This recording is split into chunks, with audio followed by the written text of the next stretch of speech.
신실하신 하나님 아버지 감사합니다. 우리 왕 되신 하나님, 우리의 주인 되시는 주님을 이 시간 입술로만 고백하는 것이 아니라 우리 삶에 참으로 하나님 되시고 참으로 주인 되신 그 하나님을 인정하며 하나님 앞에 예배드리고 나아가는 우리 모든 청년들을 주님 기억하여 주시고 각 심령에게 꼭 필요한 말씀으로 은혜 더하여 주옵소서. 하나님을 만나고 이 시간 내 삶의 주인과 또 하나님의 자리가 완전히 뒤바뀌어서 하나님의 우리 삶의 온전한 주인으로 역사하시는 이 저녁 될 수 있도록 우리 하나님 함께하여 주옵소서. 온전히 주권이 변화되어 하나님의 백성으로 하나님의 자녀로 이 땅 가운데 힘있게 살아가는 우리 모두가 되도록 주님 은혜 더하여 주옵소서. 함께하실 하나님을 기대하며 사랑이 많으신 예수님의 이름으로 기도드립니다. 아멘. 오늘 우리에게 주시는 하나님의 말씀은 예레미야 애가 2장 1절에서 10절까지의 말씀입니다. 네, 이런 성경이 있나 싶을 수도 있는데요. 예레미야 애가 예레미야 다음에 있습니다. 예레미야서 다음에 예레미야서가 어디에 있나 이렇게 또 궁금해하실 수 있는데 구약 성경에 있습니다. 예레미야 애가 2장 1절에서 10절까지의 말씀을 우리 한 절씩 교독하겠습니다. 슬프다. 주께서 어찌 그리 진노하사 딸 시온을 구름으로 덮으셨는가. 이스라엘의 아름다움을 하늘에서 땅에 던지셨으며 그의 진노의 날에 그의 발판을 기억하지 아니하셨도다. 주께서 야곱의 모든 거처들을 삼키시고 긍휼히 여기지 아니하셨으며 노아사 딸 유다의 견고한 성체들을 허물어 땅에 엎으시고 나라와 그 지도자들을 욕되게 하셨도다. 맹렬한 진노로 이스라엘의 모든 뿔을 자르셨으며 원수 앞에서 그의 오른손을 뒤로 거두어 들이시고 맹렬한 불이 사방으로 불사름같이 야곱을 불사르셨도다. 원수같이 그의 활을 당기고 대적처럼 그의 오른손을 들고 서서 눈에 드는 아름다운 모든 사람을 죽이셨으며 딸 시온의 장막에 그의 노를 불처럼 쏟으셨도다.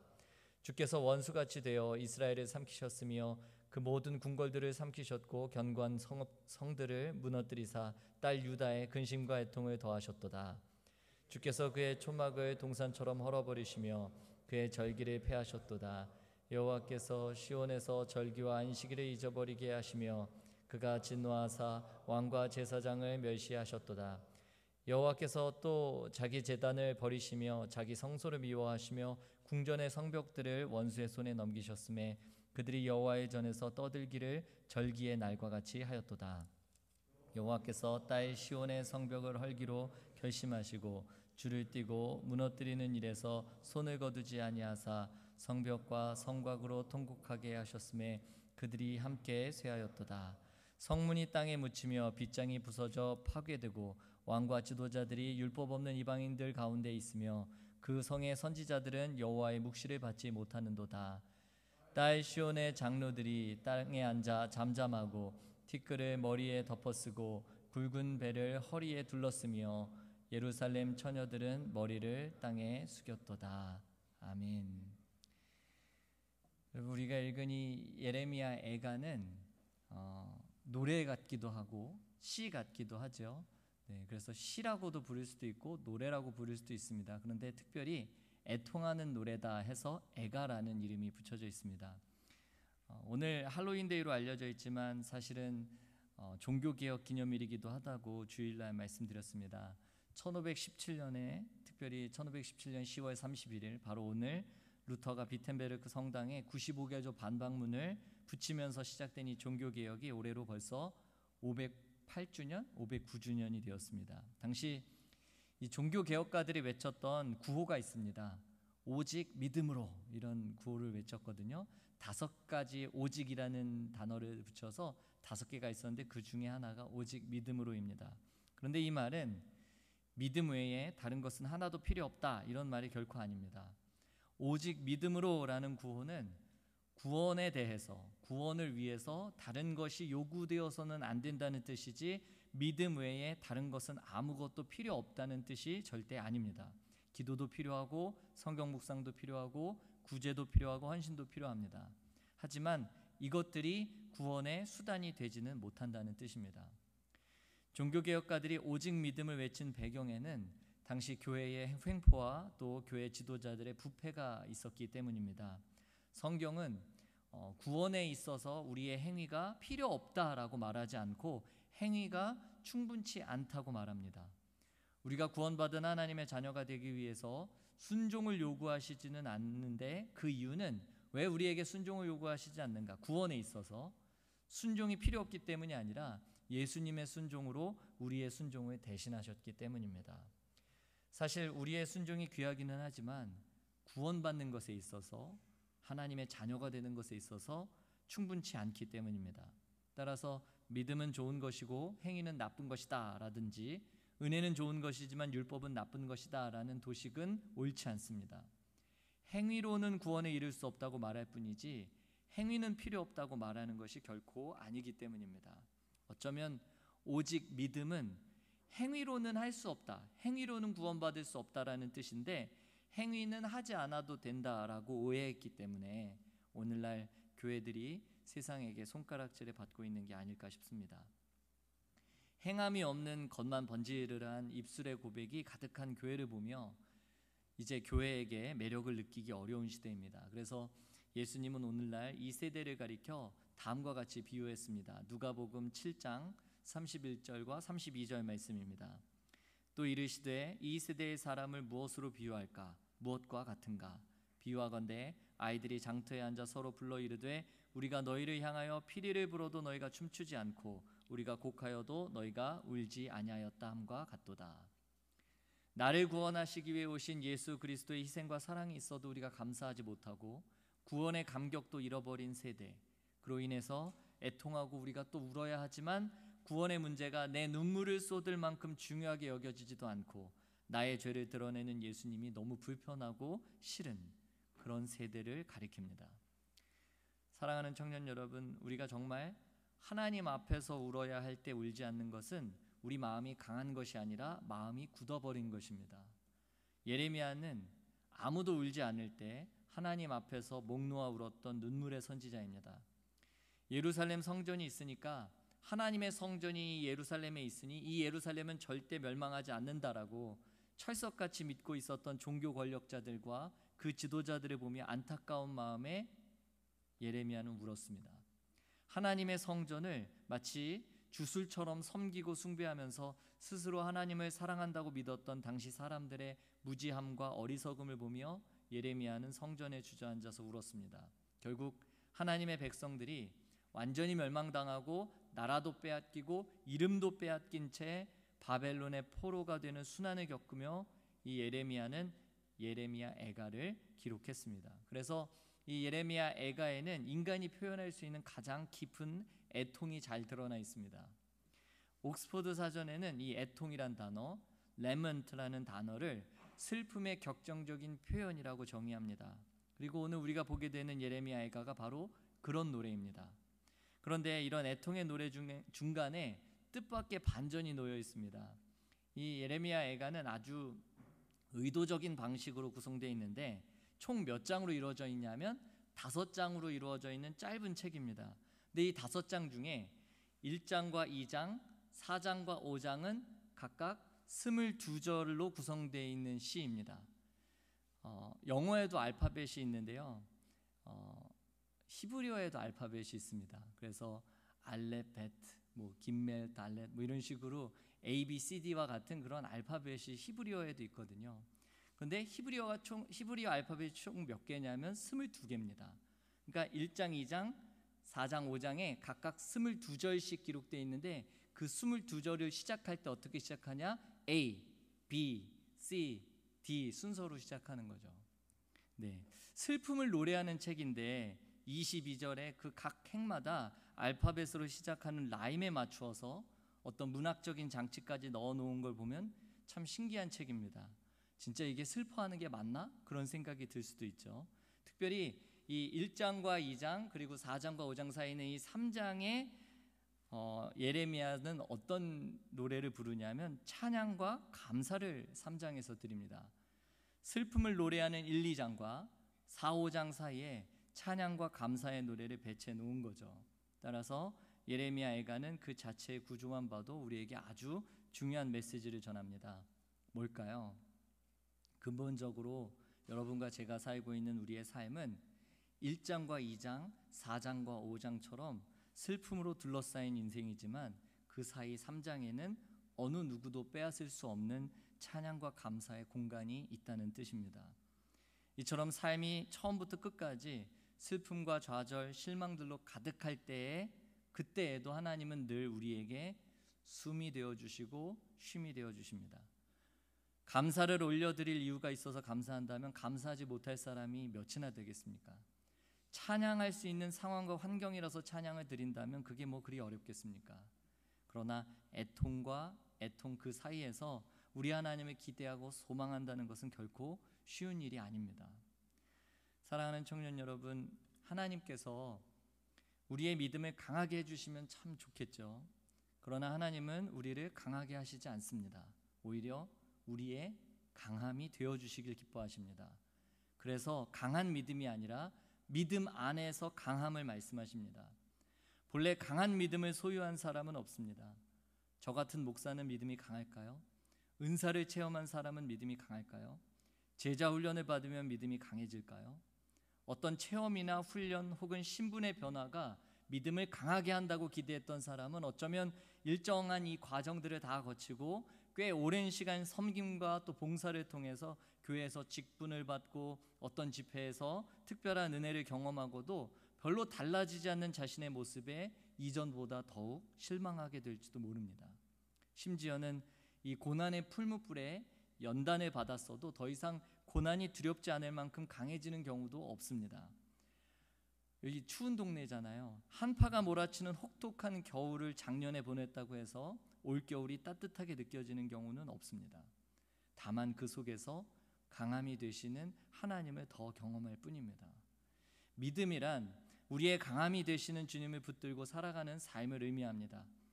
우리의 흔들림도 이상할 게 없고 우리의 넘어짐도 당연히 있을 수 있습니다. 다만 우리가 뒤로 물러가 멸망할 자가 아니요 오직 영혼을 구원함에 이르는 믿음을 가진 자라고 우리가 믿을 뿐입니다. 자꾸 강한 믿음을 소유하려고 하면 실패할 때 낙심하게 됩니다. 그러나 믿음 안에서 강하고자 하면 실패해도 낙심할 수 없습니다. 실패가 아무것도 아니다, 아무렇지도 않다라는 뜻이 아니라 실패로 인한 상처가 우리를 주저앉힐 수 없다는 뜻입니다. 그런 의미에서 예레미야 애가를 실패로 인한 애통이 아니라 새로운 희망을 향한 애통으로 읽을 수 있기를 바랍니다.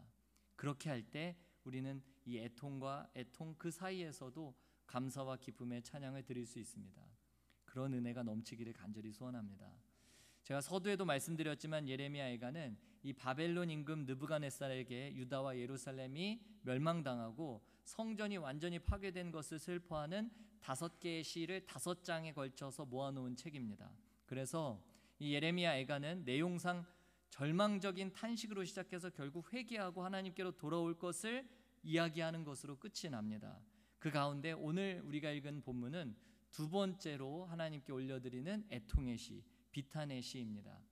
이 예루살렘에 내린 여호와의 진노가 어떤 결과를 야기했는지 생생하게 기록하고 있습니다. 예루살렘에 쏟아진 하나님의 심판은 크게 두 가지 영역에서 나타났는데 먼저 1절에서 5절 그리고 8절에서 9절을 보시면 하나님의 진노가 예루살렘을 향해 쏟아진 그 결과 모든 궁궐과 견고한 성벽이 파괴됩니다. 견고했던 성체는 무너졌고 나라와 지도자들은 그야말로 굴욕적인 수모를 당하게 됩니다. 하나님의 영광과 구원과 지도자를 상징하는 이 뿔이 잘려나가고 능력을 상징하는 이 오른손은 뒤로 꺾이고 말았습니다. 그런데 여러분, 이처럼 예루살렘의 성벽과 리더십이 파괴된 것은 뭘 의미합니까? 이 왕정제도와 이 성벽은 곧 유다와 예루살렘의 사회적인 기반을 지탱하는 정치 군사적인 시스템이었습니다. 유다와 예루살렘을 둘러싼 외부의 적들로부터 스스로를 지키고 보호하기 위해서 쌓았던 최소한의 삶의 안전망인 셈입니다. 그런데 하나님은 바로 그 삶의 최소한의 안전망을 무너뜨리셨습니다. 하나님은 우리가 안전하게 사는 게 싫어서 그러신 걸까요? 그렇지 않습니다. 문제는 왕정제도와 성벽이 아니라 이스라엘이 하나님보다 왕과 성벽을 더 의지했던 것이 문제입니다. 레위기 26장 12절에 보면 출애굽한 이스라엘 백성들을 향해서 하나님 이렇게 말씀하십니다. 나는 너희 중에 행하여 너희의 하나님이 되고 너희는 내 백성이 될 것이라. 이 말씀은 이스라엘의 왕이 하나님이시라는 뜻입니다. 우리 아까 찬양도 했지만 하나님 우리의 왕이십니다. 주님 우리에게 왕이십니다라고 우리가 고백하지 않습니까? 따라서 이스라엘이 하나님의 백성으로 사는 한 하나님은 늘 이스라엘의 왕이 되셔서 이스라엘을 외부의 적들로부터 지켜주실 것입니다. 그러나 이스라엘은 이 보이지 않는 하나님을 순진하고 믿고 의지하기에는 너무 똑똑했고 너무 의지할 것이 많았습니다. 예레미야 2장 13절에서 이러한 이스라엘의 상태를 하나님은 이렇게 말씀하십니다. 내 백성이 두 가지 악을 행하였나니 곧 그들이 생수의 근원되는 나를 버린 것과 스스로 웅덩이를 판 것인데 그것은 그 물을 가두지 못할 터진 웅덩이들이니라. 여기에서 하나님의 백성들이 저지른 두 가지 악이 등장합니다. 첫째는 그들이 생수의 근원이 되시는 하나님을 버린 것이요, 둘째는 스스로 웅덩이를 판 것입니다. 그러나 원인과 결과의 관점에서 보면 이 두 가지는 사실 하나의 악입니다. 곧 생수의 근원 되시는 하나님을 버린 자들이 결국 가게 되는 길은 무엇이냐? 스스로 웅덩이를 파는 삶이라는 것입니다. 우리가 만약에 생수의 근원이 되시는 하나님을 버리면 우리가 그 하나님을 내 하나님으로 인정하지 않고 그 하나님을 내 삶 가운데서 거절하게 되면 생수의 근원을 잃어버린 우리의 그 다음 수순이 무엇인가? 스스로 웅덩이를 파는 삶이 될 것입니다. 그러나 그토록 고생해서 웅덩이를 판 결과가 무엇입니까? 그토록 수고하고 최선의 노력을 기울여서 스스로 웅덩이를 팠는데 결국 그 웅덩이는 물을 가두지 못할 터진 웅덩이였습니다. 수고하고 노력한 결과가 결국 헛수고로 끝나버렸다는 말입니다. 이유는 분명합니다. 그들이 생수의 근원이 되시는 하나님을 버렸기 때문입니다. 유다와 예루살렘은 하나님 없이도 안전한 삶을 꿈꿨습니다. 그래서 하나님이 없어도 주변 국가들로부터의 위협을 막아줄 카리스마 넘치는 왕과 견고한 성벽이 필요했습니다. 그러나 하나님은 지금 그들이 그토록 의지했던 왕정 제도와 성벽을 한순간에 허물어 버리십니다. 두 번째로 하나님은 무엇을 심판하셨는가? 6절에서 7절을 보시면 하나님은 하나님을 예배하는 제단마저 완전히 무너뜨리십니다. 한마디로 하나님을 위해서 지은 성전을 하나님께서 직접 무너뜨리신 겁니다. 마치 농부가 한 해 동안 자기 손으로 힘써서 가꾸었던 자기 밭을 직접 갈아서 엎어버리듯이 진노 가운데 하나님을 위한 제단마저 친히 헐어버리십니다.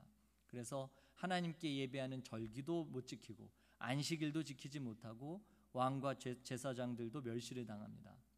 이 예루살렘 성전은 적의 손에 넘어가고 원수들은 성전을 짓밟아서 크게 함성을 지르고 하나님이 주인이셔야 할 그 성전에서 원수들이 주인 행세를 하고 그렇게 하도록 하나님께서 그냥 내버려 두십니다. 그렇다면 하나님은 왜 하나님을 예배하는 제단마저 허물어 버리신 걸까요? 실제로 유다와 예루살렘은 멸망하는 그 순간까지도 바로 그 제단에서, 바로 그 교회에서, 그 성전에서 하나님께 예물을 드렸고 율법에 정해진 예식을 지켰습니다. 어쩔 때는 철야 기도도 하고 어쩔 때는 금식 기도도 드렸습니다.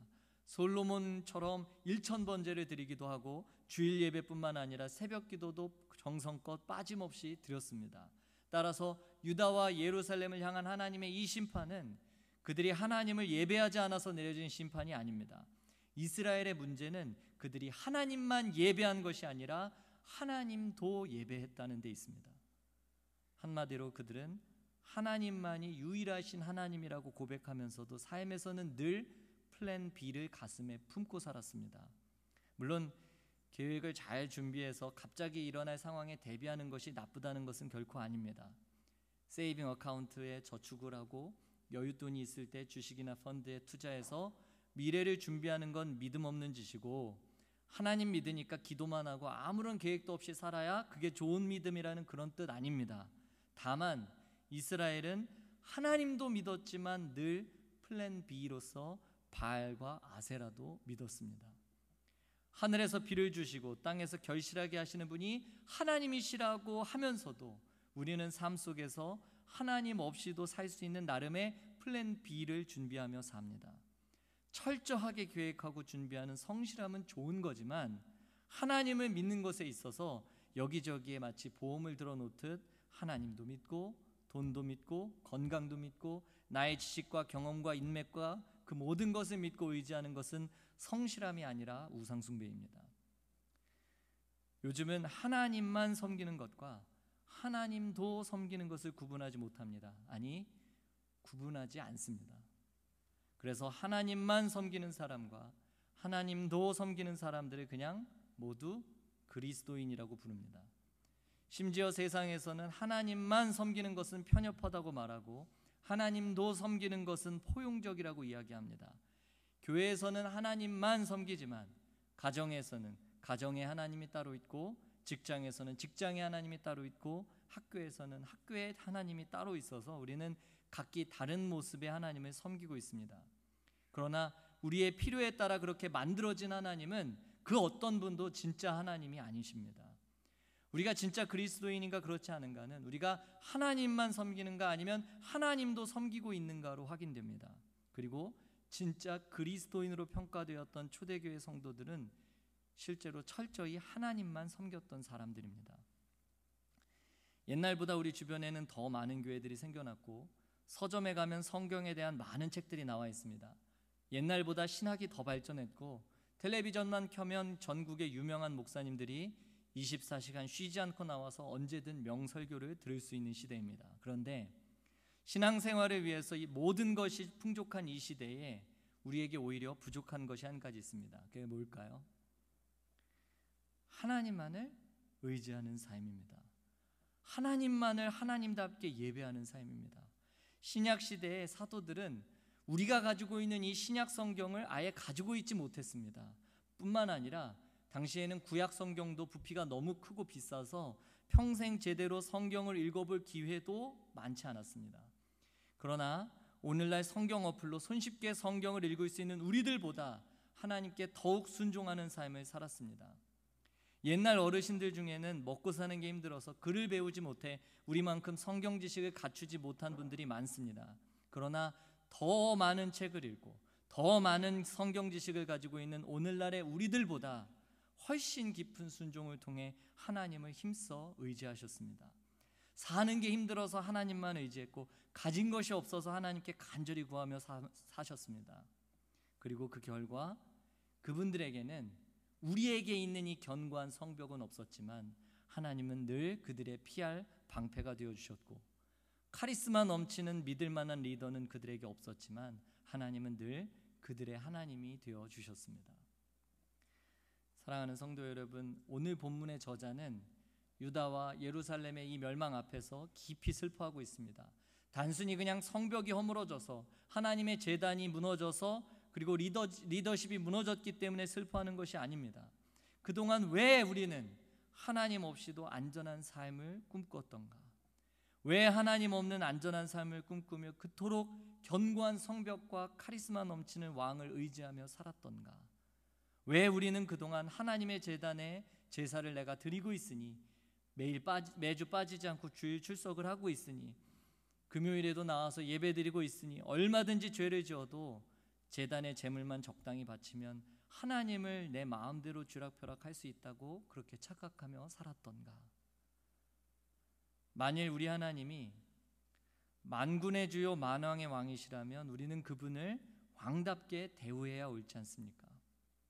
우리의 왕 예수님은 우리의 먹다 남은 음식 갖다 드려도 되고 쓰다 남은 시간을 드려도 되고 잠깐 머리 식힐 겸 방문해서 만나도 되는 그런 분 아니시지 않습니까? 그런데 어쩌다 그리스도인들이 영광의 왕을 그렇게 함부로 대하면서도 그것을 신앙이라고 불러주게 되었는지 알 수가 없습니다. 우리가 드린 예배 가운데 몇 번이나 하나님께서 제대로 받으셨을까요? 우리가 드린 예배들이 몇 번이나 하나님을 하나님답게 예배한 예배였을까요? 완전히 무너져버린 그 성벽과 하나님의 제단을 보며 예레미야의 이 저자는 하나님 앞에 한탄하며 애곡하고 있습니다. 회개의 애통이요 우리의 죄악에도 불구하고 우리를 버리지 않으신 그 하나님을 기억하고 하나님의 은혜에 감사해서 흘리는 눈물입니다.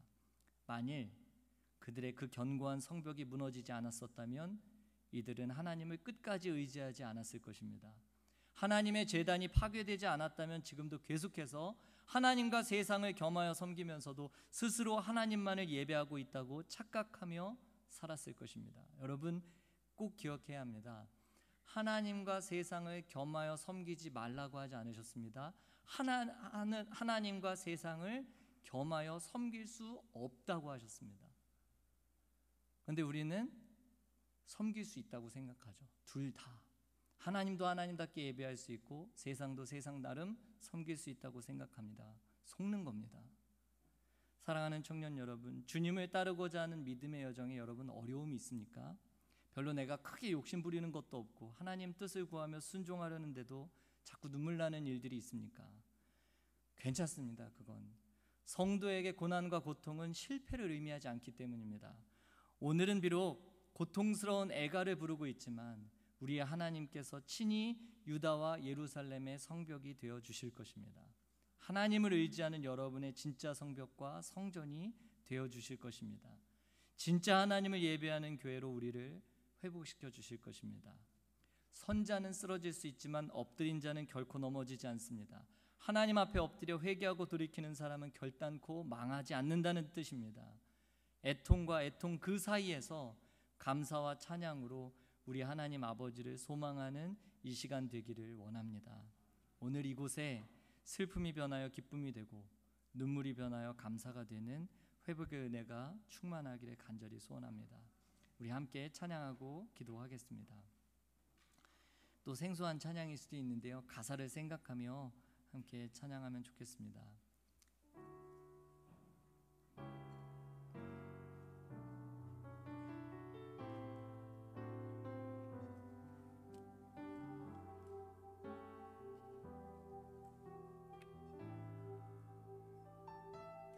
하늘을 볼 겨를도 없이 정신없이 세상을 살다가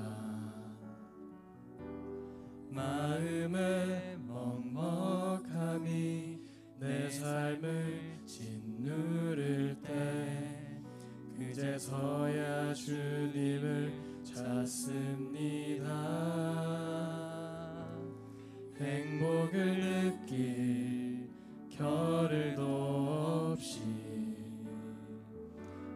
분주하게 세상을 살다가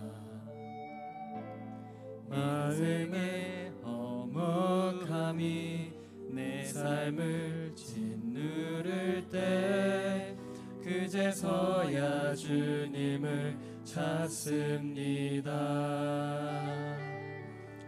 오늘도 여전히 주님은 그 자리에서 우리를 끊임없이 돌보시는데 부족한 내 영혼은 아직도 갈 길을 모릅니다. 내게 믿음 주소서, 내 연약한 마음 돌보소서. 한없는 주님의 사랑 알게 하소서. 영원까지 그의 백성 지키시는 우리 하나님 바라보며 살게 하소서. 우리 다시 한번 찬양하겠습니다. 하늘을 볼 겨를도 없이 하늘을 볼 겨를도 없이 정신없이 세상을 살다가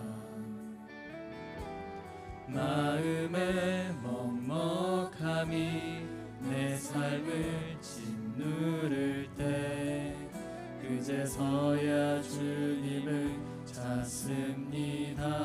행복을 느낄 겨를도 없이 행복을 느낄 겨를도 없이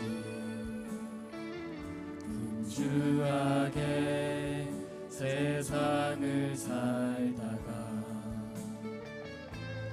인생의 허무함이 내 삶을 짓누를 때 그제서야 주님을 찾습니다. 오늘도 여전히 주님은 그 자리에서 우리를 끊임없이 돌보시는데 부족한 내 영혼은 아직도 갈 길을 모릅니다. 내게 믿음 주소서, 내 연약한 마음 돌보소서. 한없는 주님의 사랑 알게 하소서. 영원까지 그의 백성 지키시는 우리 하나님 바라보며 살게 하소서. 내게 믿음 주소서, 내게 믿음 주소서. 내 연약한 마음 돌보소서. 한없는 주님의 사랑 알게 하소서.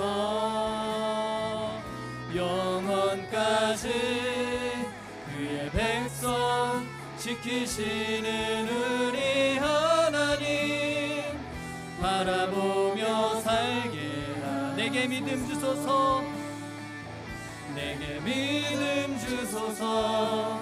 내 연약한 마음 돌보소서. 한없는 주님의 사랑 알게 하소서. 영원까지 그의 백성 지키시는 우리 하나님 바라보며 살게 하소서. 우리 이 시간 같이 기도하겠습니다. 여러분, 하나님께서 내게 강한 믿음 주시길 원합니까?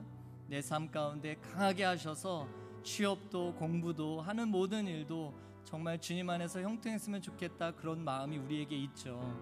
그런데 우리에게 필요한 건 강한 믿음이 아니라 강하신 주님 안에서 그 하나님을 신뢰하는 삶입니다. 우리에겐 강하신 하나님이 계시고 그 하나님을 신뢰하는 한 우리는 결코 망하지 않습니다.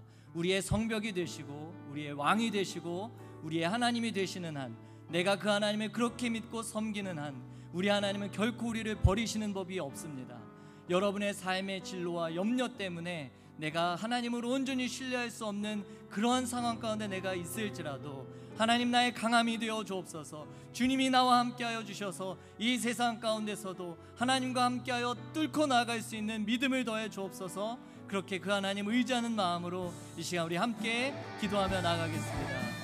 살아계신 하나님 아버지, 성벽이 다 무너지고 왕정제도가 무너지고 내가 의지하고 내가 기대었던 모든 것이 나의 토대가 무너지는 순간일지라도 힘되신 하나님, 강하신 하나님, 내 삶 가운데 함께 하시는 그 하나님을 온전히 신뢰하는 자들 되게 하여 주옵소서.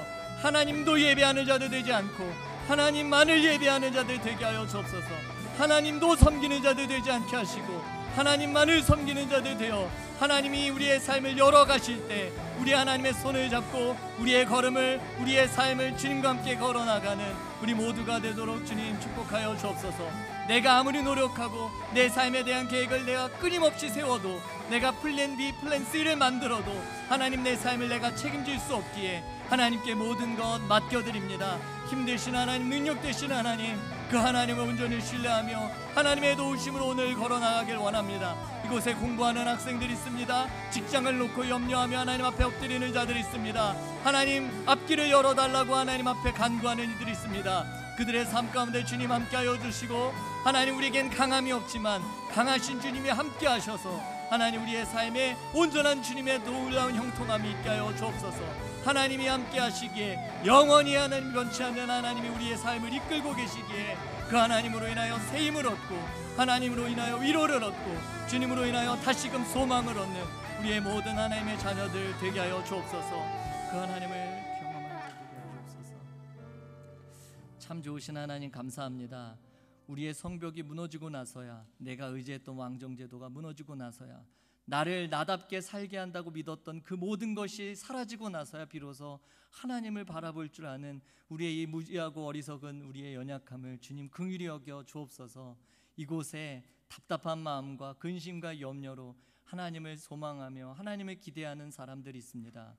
하나님, 그들의 기대와 그들의 소망대로 우리 하나님께서 길을 열어주시고 또 만날 사람들 만나게 하시고 형통한 은혜가 그들의 삶 가운데 있도록 주님 역사하여 주옵소서. 그리 아니하실지라도 우리 하나님 평생 우리와 함께 하시는 왕이시기에 그 하나님 따라감으로 말미암아 우리 삶에 온전한 형통이 있게 하여 주옵소서. 주님이 우리의 기쁨과 소망이 되어주시고 환난 날에 의지할 산 방패가 되어주시는 그 하나님 이 시간 만나게 하시고 그 하나님으로 인하여 다시금 소망으로 충만한 우리 모든 인생 되게 하여 주옵소서. 영원까지 함께 하시는 그 주님께 감사드리며 사랑이 많으신 예수님의 이름으로 기도드립니다. 아멘.